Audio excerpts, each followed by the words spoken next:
세상 일이 내가 바라는 대로 잘 흘러가지 않아서 실망감이 들 때가 종종 있습니다. 때로는 좌절감을 넘어서 무기력함까지 느끼게 하는 정말 쉽지 않은 삶의 무게가 우리를 짓누를 때가 있어요.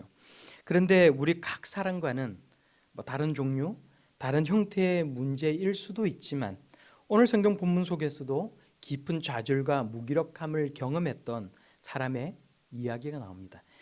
그것도 무려 38년 동안이나 건강하지 못한 몸으로 고통을 당하고 있었습니다. 한때는 고침받을 수 있고 나을 수 있고 새로운 삶을 살 수 있다는 희망을 가지고 있었지만 열심히 움직이고 뛰어들고 노력하는 것만으로는 결코 해결되지 않는 한계가 존재한다는 것을 깨닫고 고통스러워할 때 예수님은 그 사람을 주목하셨어요. 그리고 그 고통과 무기력감에서 자유케 해주셨습니다. 오늘 우리가 이 이야기를 통해서, 이 사람의 이야기를 통해서 어쩌면 잃어버렸고 손 놓아버리고 있을지도 모를 우리의 희망과 소망을 회복할 수 있기를 바랍니다. 38년 된 병자의 이야기가 아니라 그 사람을 통해 일하시고 말씀하시는 하나님의 이야기를 들을 수 있기를 바랍니다. 오늘 이야기는 예루살렘 성문 곁에서 시작을 해요. 예루살렘 성 안으로 양들이 지나다니는 양문이 있는데 그 옆에는 베데스다라는 연못이 있습니다. 이 연못에는 사람들의 입을 타고 소문이 난 미신 같은 이야기가 내려오는 이야기가 있어요. 오늘 본문 3절과 4절에 괄호로 묶여 있는 그 부분이 그 미신 같은 이야기의 내용입니다. 그 내용을 보시면 천사가 가끔 이 못에 내려올 때가 있는데 그럴 때 물이 움직이게 되고 이때 가장 먼저 이 못을 향해 물속으로 뛰어든 사람은 어떤 병에 걸려 있든지 간에 다 낫게 된다는 이야기예요. 이 이야기가 아무런 근거가 없고 확인되지 않은 이야기라 할지라도 병과 사고로 고통당하고 있던 수많은 병자들은 모여들 수밖에 없지 않았겠습니까? 질병과 병약한 몸을 고침받고 새로운 삶을 살 수 있다는 희망을 걸고 사람들이 모여 있는 거예요. 옛날 시대에 그 시대에는 우리가 생각하는 것보다 그런 것들이 꽤나 많이 있었을지도 모릅니다. 어디에 있는 바위를 문지른다든지 동전을 던져서 집어넣는다든지 어떤 모양의 돌에 절을 하면 병이 낫고 소원이 이루어진다라는 소문이 퍼지게 되면 그런 소문을 타고 수많은 사람들이 꼬리에 꼬리를 물고 계속해서 몰려들 수밖에 없었다는 거예요. 지금도 부산 쪽으로 내려가면 경치 좋은 바닷가에 절을 지어놓은 곳이 있어요. 혹시 가보신 분도 계시는지는 모르겠습니다. 바다도 좋고 하늘도 좋고 파도도 좋고 다 좋은데 상술이 얼마나 지나친지 몰라요. 무슨 석상을 만들어 놓고 그 석상 배를 만지면 아들을 낳을 수가 있다, 이렇게 이야기를 하고요. 돈을 주고 양초를 사거나 부적 같은 것을 사서 걸어다 놓으면 소원이 다 이루어진다라고 이야기를 하는데 가서 보면 그걸 또 그대로 믿고 돈을 주고 그런 걸 사서 걸어놓는 그런 사람들이 많이 있습니다. 요즘 사람들도 그러는데 그 옛날에 큰 질병에 시달리고 있던 사람들은 그것이 미신이든 전설이든 민간 신앙이 되었든지 간에 지푸라기라도 잡고 싶은 마음에서 그곳으로 몰려가지 않았겠습니까? 우리가 3절 말씀을 우리가 한 목소리로 같이 읽어보겠습니다. 3절이에요. 시작. 그 안에 많은 병자, 맹인, 다르지 않은 사람, 혈기 마른 사람들이 누워 물의 움직임을 기다리니. 아멘. 많은 병자들이 누워 있었다라는 이 눕다라는 이 카테케이토라는 말은 이렇게 문법적으로는 미완료 동사라고 이야기를 해요. 그러니까 미완료라는 말은 누워 있는 것이 끝나지 않았다. 그러니까 누워 있다가 이제 벌떡 일어나서 갔다 이런 의미가 아니니까 완료되기 전까지 그게 지속되고 있다는 이야기를 가지고 있는 거거든요. 그러니까 이 사람들이 병에 걸린 사람들이 여기 와서 누워 있는 이 행동은 어느 한순간에만 있었던 일이 아니라 계속해서 그 예전부터 반복적으로 오늘 이 이야기가 기록되어 있는 이 순간까지도 이루어지고 있는 일이란 겁니다. 그런데 이 많은 병자들 가운데는 38년 동안 질병을 앓으면서 베데스다 연못을 떠나지 못하는 사람이 있다는 거예요. 언제부터 이곳으로 와 있는지 우리는 알 수가 없지만 꽤나 오랜 시간 동안 다른 병자들과 경쟁을 하면서 이곳 연못가에 마치 노숙자처럼, 그런 노숙인의 모습처럼 그렇게 살아가면서 이 자리를 지키고 있는 그런 사람이 있었다는 것입니다. 오늘 본문 말씀을 통해 생각을 해보면 이 사람은 스스로 몸을 움직일 수 없는 상태였고, 속에 짚을 채워서 그 옛날에 만들었던 그 깔개 위에 누워서 그냥 하염없이 연못가의 망부석처럼 그냥 그렇게 시간을 보낼 수밖에 없었던 그런 사람이었다는 거예요. 물이 갑자기 움직이는 일이 그 당시에 얼마나 자주 일어나는 일인지는 모르겠지만, 아마도 처음에는 가족들도 같이 와서 이 사람을 도와주기 위해서 가족들도 그 자리에 같이 지켜보고 있었을지도 몰라요. 그럴 때가 있었을 겁니다. 어쩌면 한때는 친구들도 도와주려고 그 자리에 같이 있었을지도 몰라요. 근데 뭔가 일이 잘 풀리고 성공할 것 같으면 주변에 도와주는 사람들도 많이 모이고 내게 친절을 베푸는 사람들도 많이 생기지 않습니까? 그런데 아무리 세월이 흘러도 늘 그게 그거고 성공은 요원하고 뭔가 일이 되지 않으면 주위 사람들이 다 떠나가는 게 세상의 이치인지도 모릅니다.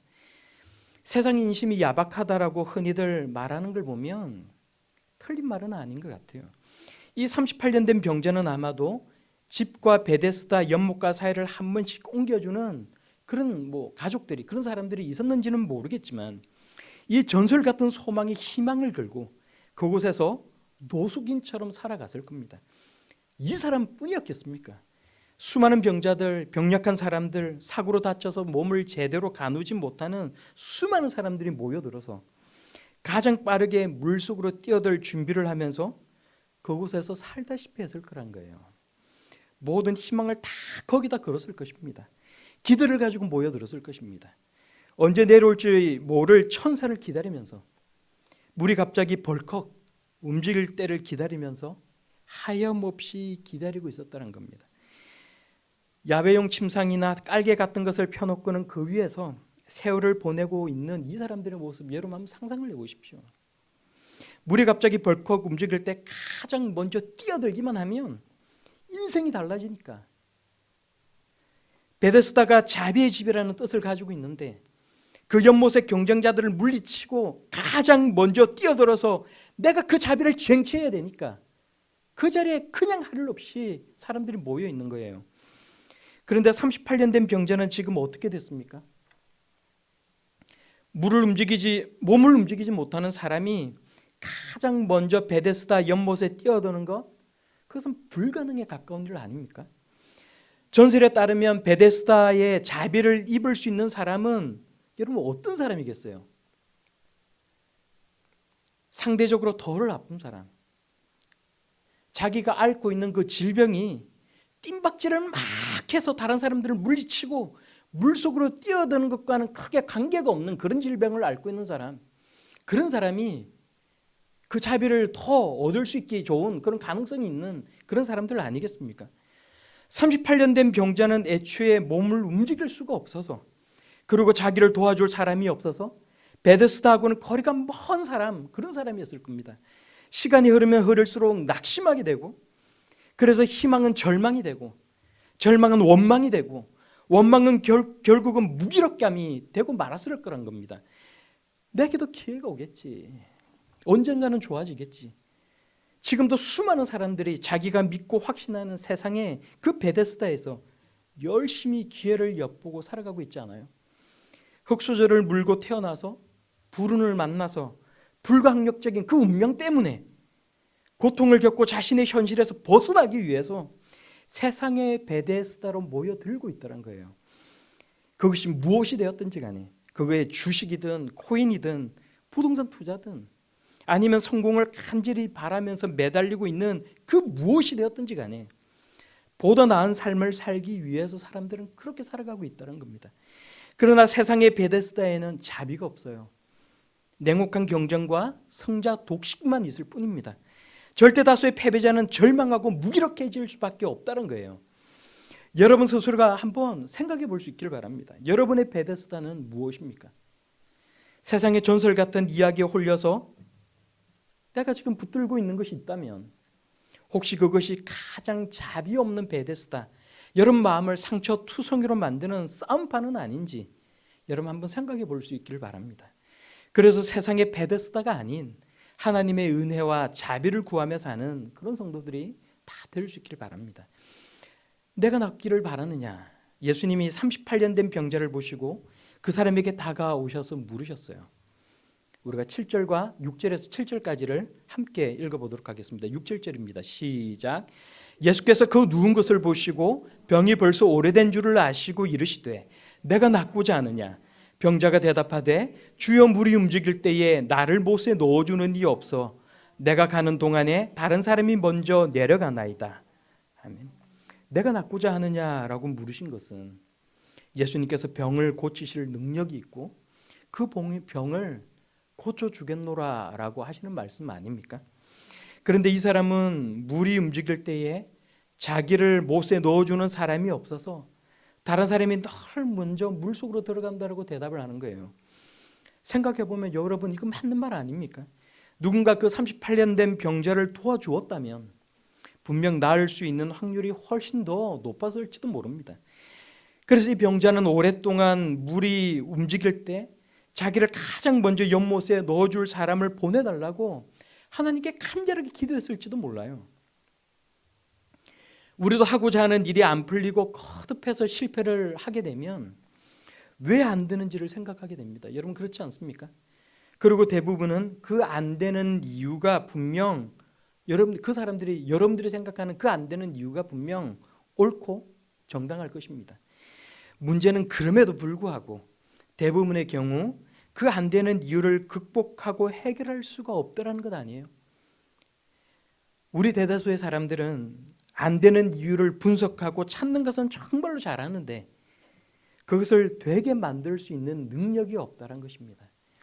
그래서 우리는 기도할 때 내가 생각할 때 안 되는 이유를 하나님 제게 해달라고 그것이 될 수 있도록 하나님께 이런저런 방법으로 도와달라고 기도하는 거예요. 하나님 제가 볼 때는 이 문제 때문에 이게 해결될 수가 없는데 하나님 이 문제를 이렇게 해결하여 주옵소서.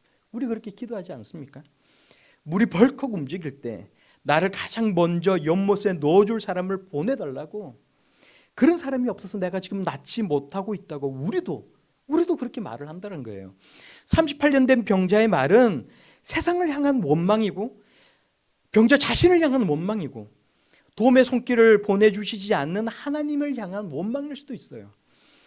이제 무기력감에 빠져들고 말았지만 자신이 성공하지 못한 그 삶에 대한 이유 있는 항변일 수도 있습니다.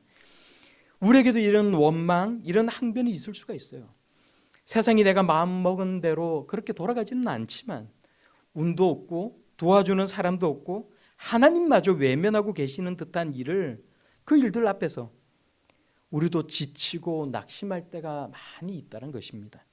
예수님은 이 사람에게 뭐라고 말씀하셨습니까? 8절 말씀에 우리 같이 읽겠습니다. 8절 시작. 예수께서 이르시되 일어나 내 자리를 들고 걸어가라 하시네. 아멘. 일어나 내 자리를 들고 걸어가라. 우리 가정을 지치게 만들어 놓고 가족들의 마음을 거늘지게 한 이 문제가 해결되는 방법은 굳이 내가 생각하는 그 방법이 아니어도 여러분 아무 상관없지 않습니까? 누군가 와서 자신을 가장 먼저 연못에 넣어주길 간절하게 원했던 이 38년 된 이 병자의 바람은 자신이 원하는 방법을 통해 이루어지지는 않았지만 예수님은 그 사람이 정말로 원하는 것이 무엇인지 간에 알고 계셨다는 거예요. 예수님은 안 되는 이유 속에 갇혀 살아가는 이 사람에게 그 경험과 지식을 뛰어넘는 방법을 가지고 찾아오셨다는 것입니다. 우리 모두에게도 이런 은혜와 자비가 우리의 삶 속에서 질 수 있기를 소망합니다. 하나님의 생각은 우리의 생각과 다를 수가 있고 우리가 알지 못하는 하나님의 방법이 있을 수가 있다는 것을 우리는 꼭 기억할 수 있기를 바랍니다. 하나님은 사람이 아니라는 거예요. 예수님께서 38년 된 병자에게 말씀하십니다. 일어나 내 자리를 들고 걸어가라. 예수님께서 말씀하셨을 때 이 사람은 병이 나았고 몸이 힘이 생겨서 자신의 자리를 들고 걸어갔습니다. 자리를 들고 건다라는 것은 지금까지 무기력하게 살아있던 모습, 병약했던 자신의 삶, 그리고 원망과 절망과 낙심 속에 고통스러워했던 그런 지난 시간들과 그 흔적들을 정리한다는 의미를 가지고 있는 것 아닙니까? 하나님께서 우리에게 말씀하실 때 우리도 낙심과 무기력의 자리, 눈물의 자리를 걷어치울 수 있기를 바랍니다. 안 되는 이유들만 지배하는 우리 삶의 모습에서 벗어날 수 있기를 바랍니다. 오늘 이 성경 이야기를 여러분들의 삶에 여러분은 어떻게 적용시켜 나아가시겠습니까? 옛날 몇백 년 전에는 이 말씀을 가지고 사람들은 이렇게 생각을 했어요. 어거스틴 같은 사람들, 교부 같은, 그 당시 옛날에 교회 교부 같은 사람들은 이렇게 생각을 했어요. 2절에 보시면 베데스다 연못가에 있는 행각 5개에 관한 이야기가 나와요. 행각이라는 말은 조금 낯설게 들릴 수 있지만 방이라는 의미를 가지고 있습니다. 행각 5개는 이렇게 이야기를 하는 거예요. 창세기, 출애굽기, 레위기, 민수기, 신명기, 모세오경을 이야기하는 거야. 모세오경이 이야기하는 게 뭐예요? 율법 아닙니까? 또 38년 된 병자는 신명기 2장 14절에 나오는 말씀처럼 옛날 출애굽 당시에 광야에서 방황하다가 다 죽어버리고 만 이스라엘을 말하는 것이라고 생각을 했다는 거예요. 그러니까 이 베데스다 연못가에서 38년 된 이 병자를 예수님께서 고치신 이 이야기는 이런 의미라는 겁니다. 율법은 자신이 영적으로 병자라는 사실을 우리들에게 깨닫게는 해주지만 우리를 고쳐주지는 못한다는 거예요. 오직 예수님만이 우리를 고치시고 죄를 사하시고 우리를 구원하신다는 겁니다. 옛날에는 그렇게 받아들였다는 거예요. 근데 이 말씀을 그 사람들은 그렇게 받아들였는데 오늘 이 말씀을 읽고 생각하는 우리는, 여러분은 어떻게 여러분 삶 가운데 적용시키시겠습니까? 그때 그 장소에서는 예수님께서 그 38년 된 병자를 주권적으로 알아서 찾아가 주셨으므로 나도 예수님께서 나를 찾아오시도록 인내하면서 기다리겠습니다 라고 말하는 것도, 그렇게 받아들이고 적용하는 것도 정말로 좋은 믿음이지만 정말 중요한 것은 하나님께서 나에게 주목하시고 나에게 말씀하셔야 된다는 거예요. 히브리서 11장 6절 말씀에 이렇게 말합니다.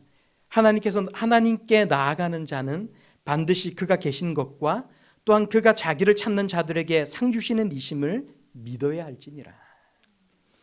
우리가 믿는 것은 하나님이 살아 계시다라는 것과 하나님을 찾는 자에게 상 주신다라는 거예요. 하나님께 나아가고 하나님을 찾아야 된다는 말입니다.